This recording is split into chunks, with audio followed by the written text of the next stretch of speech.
nazione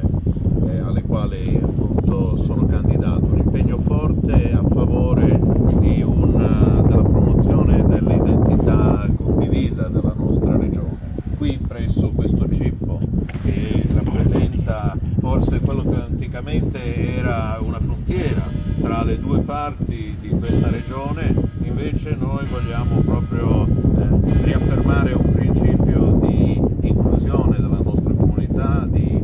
unione della nostra comunità, e quindi questo che era un cippo che segnava una distanza, una diversità storica, adesso diventa simbolo di unità. Perché è importante promuovere questa identità condivisa? Ma il Friuli Venezia Giulia ha una storia molto significativa che affonda le radici del patriarcato di Aquileia, e soprattutto nella sua storia ha dimostrato l'importanza del ruolo dei cittadini e dunque del civismo. Udine, possiamo dire,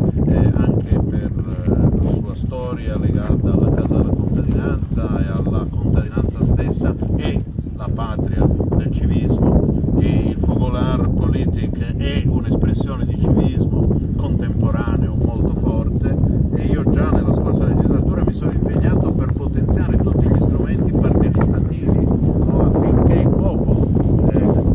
forte anche della sua identità, possa esprimere in modo più facile, più diretto, in quelli che sono anche i luoghi del potere legislativo, quello che è il proprio punto di vista. Altrimenti ci troveremo sempre in situazioni dove i cittadini avranno bisogno di unirsi in comitati che non riusciranno a venire ascoltati, che faranno fatica per raggiungere i vertici del potere. Invece appunto il nostro progetto politico è di far sì che ci siano nuovi strumenti che possiamo chiamare appunto strumenti quasi tribunizi di partecipazione dei cittadini, affinché ci possa essere un azzeramento della distanza tra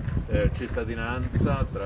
e tra coloro che sono al servizio della cittadinanza nel ruolo appunto di amministratori.